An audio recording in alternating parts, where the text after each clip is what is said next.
Well, just celebrated our 40th wedding anniversary in December. I was just 21 when we got married. My wife was 17 and a half. She was still in high school. We were married over winter break. Our luggage was a plastic laundry basket. We did a couple of day trips, and here we are still married 40 years later. And if someone said, "Hey, Mark, you got any advice?" In no particular order, here's some of my thoughts. First of all, you only have one shot of your entire existence. This is the only time that you'll be married. And so make the most of it. And you're not married forever, not even close. You might be married 40 years, 50, 60, if you're fortunate, but that is a small fraction of your existence. Ecclesiastes 9:9, live joyfully with the woman whom you love all the days of your fleeting life. Number two, what's inside you? A lot of times we spend so much time looking for the right person. Good. But are you the right person? James 3 talks about two types of wisdom. One's an earthly, demonic sort of wisdom that has jealousy, selfish ambition, and every evil thing in it. It's all about self. James chapter 3 has a different type of wisdom. It comes from above. It's the wisdom that's found in following God's word and following Jesus.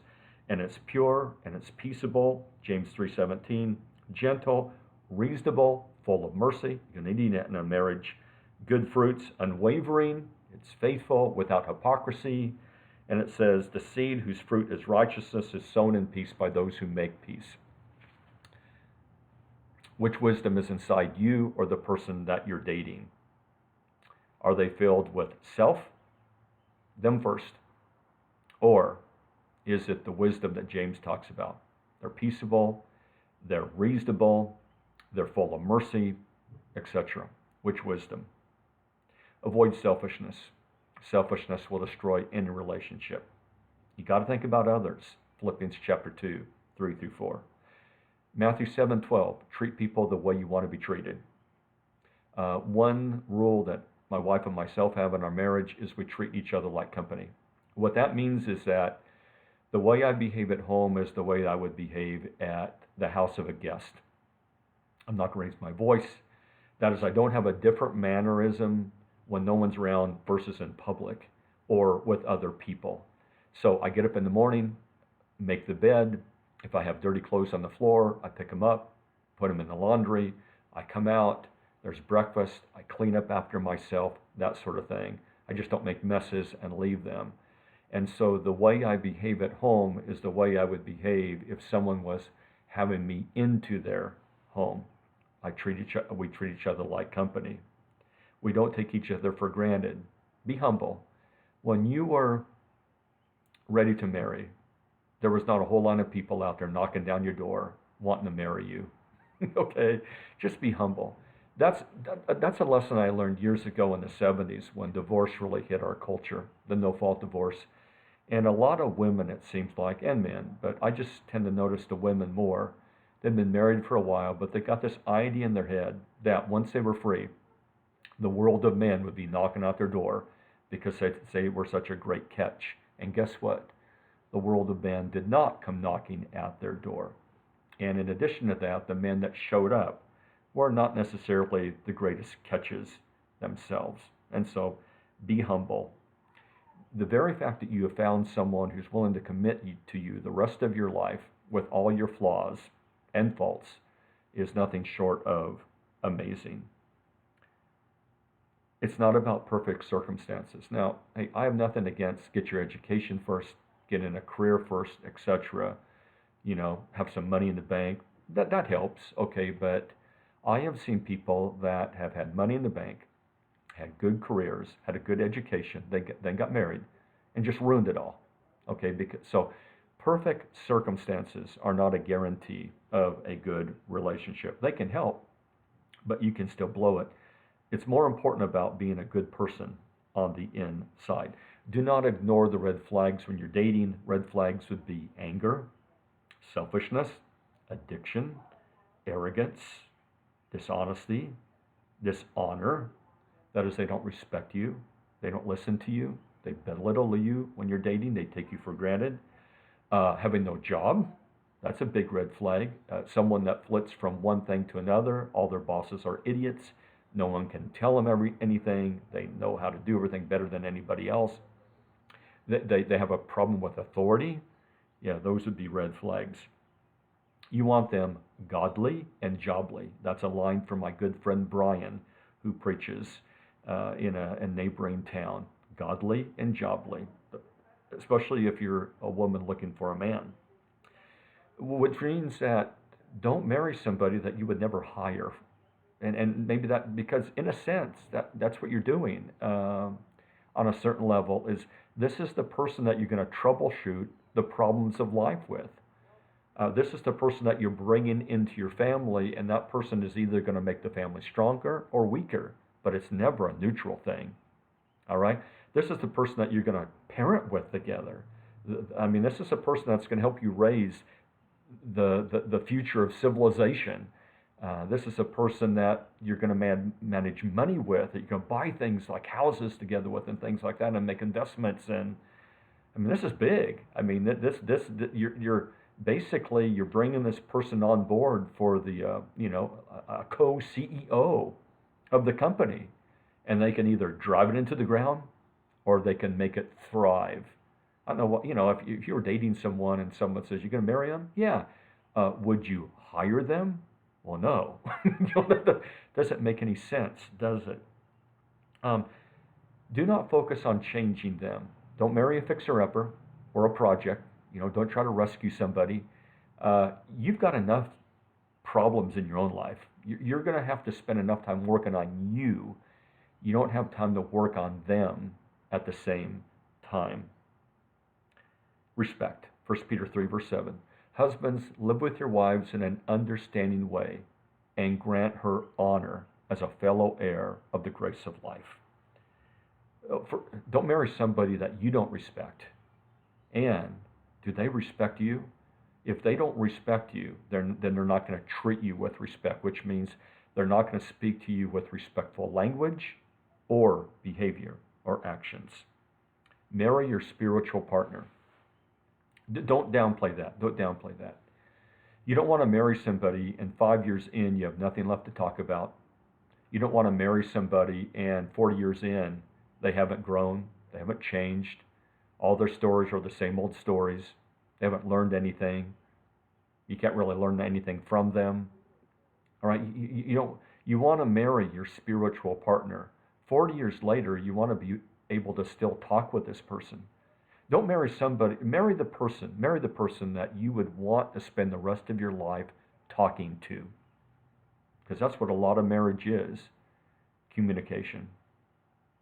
You want to marry somebody that grows. You want to marry somebody that develops. You want to marry somebody that becomes their best self, that you can talk about all the deep things of life together. Because life isn't going to get easier. Life is just going to be more complicated. This is the person that's going to help you bury your parents. This is going to be the person that helps you plan the funeral for your dad. This is going to be the person that helps you plan the wedding for your kids. This is going to be the person that's going to help you depart from this life. Big things, really big things up ahead. Marry somebody you can trust. Marry the person that loves God more than they love you. Don't downplay that either. Don't say, well, that's not a factor. That's a huge factor. You know why that is? Because you can't have peace with yourself unless you're at peace with your Creator. And I would stand by that. And we could argue that all day long, but the people that I've run into life who cause drama, the people that I run into life who are always stirring the pot, who are always sabotaging their own lives or their relationships, have one thing in common. They don't have peace with their Creator. And if they don't have peace with their Creator, they're not going to be at peace. And guess what? They're going to drag you into all their frustration, all their anger, all their drama. And you don't want that. I mean, you're going to have enough challenges, in your own life without dealing with all of their stuff. And so, Marry the person who loves God more than they love you, because that's going to help ensure that they always treat you right.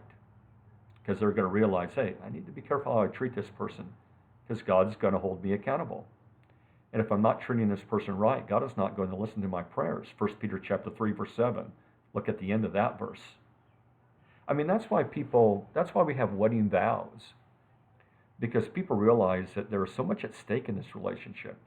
And so we're gonna bind ourselves with the strongest vows that we can come up with to ensure that we both behave ourselves, because we realize that with time and darkness in the world that we live in, there's going to be all sort of temptations that we could really mess this up. That there would be moments that we might yield to our baser desires and that we would be selfish. And so we're going to bind ourselves together with these strong, serious vows, and we're going to do it in front of people so that helps us stay accountable. And one extra level is that I realize that when I stand before God, I'm going to answer to God for how I treated this person. If I didn't treat them right, I am in serious trouble.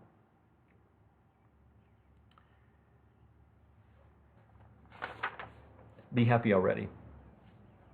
Don't marry to get happy. Now, marriage brings a lot of happiness and joy, so don't misunderstand me. But don't be the person that says, well, when I find someone, that's when I'll be happy. When I get the career I want, that's when I'll be happy. So I'm going to put my happiness on hold. When I finally get that house or job, then finally I will be happy. If you're not happy with who you are now, possession or a person is not going to fix that.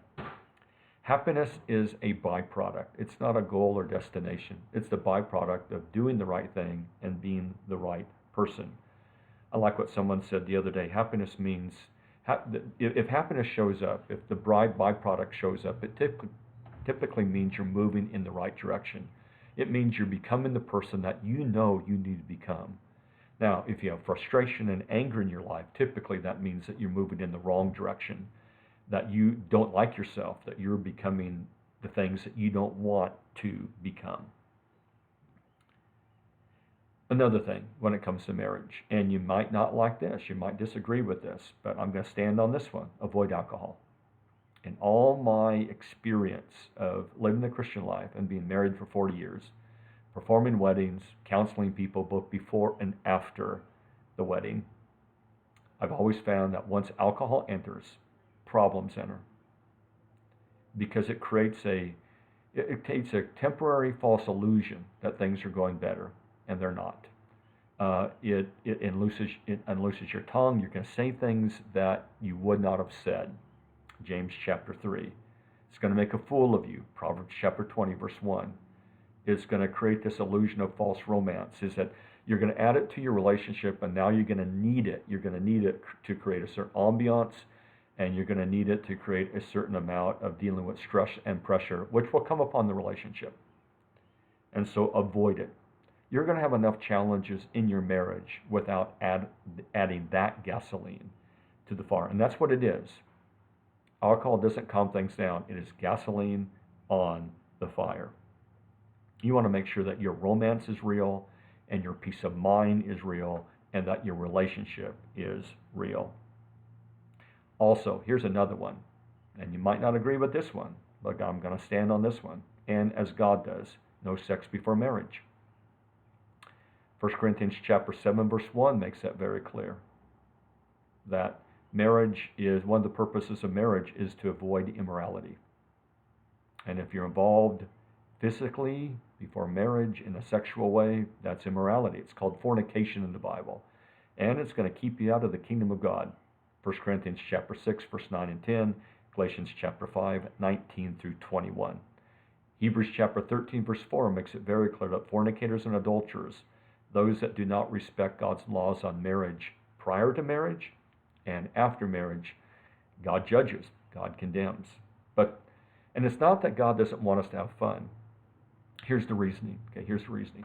In 1 Corinthians chapter 6, Paul is dealing with some individuals there, primarily men, who wanted to go to an idol's temple where there were prostitutes, and you would go into them, and that was viewed as acceptable, and that was viewed as an act of worship. But they were justifying that.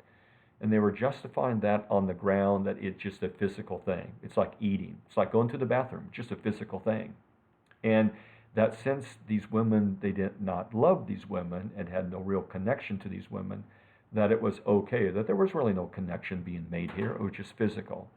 And the Holy Spirit argues, no. You go into that prostitute, you become one flesh with her. That is, there are connections being made, emotional connections, mental connections being made that you're not aware of. And that's the danger of with sex entering in before marriage, is that you typically end up marrying the wrong person. Because that physical intimacy unites you in a way that gives you the illusion that there is more there than there really is. Not only that, but you tend to avoid a lot of things when that happens. You don't talk about things as much. You don't discuss issues. You don't discuss things that you both need to work on, because you're all of a sudden afraid there to rock the boat. And so you end up marrying someone, getting involved in someone that you probably would have never married before if you would have kept the sex out of the dating relationship. See, keeping the sex out of the dating relationship ensures, or helps ensure, that you marry for the right reason, that you're actually seeing the person as they really are and not some false illusion of the person. It gives you a better way to judge the relationship. Once it enters, once the physical intimacy enters, you can't properly evaluate the relationship anymore. All right. And the last thing I had, avoid the fool. Okay. Yeah. Well, first of all, don't be one. And the book of Proverbs would tell you exactly what a fool is. A fool is someone that you can't tell anything. I know everything. I don't need any advice. Okay. They have no respect for God. Okay. They have no respect for the Bible. They have no respect for spiritual things. They think they're smarter than anybody else. They think they got everything all figured out. All right. That's the fool.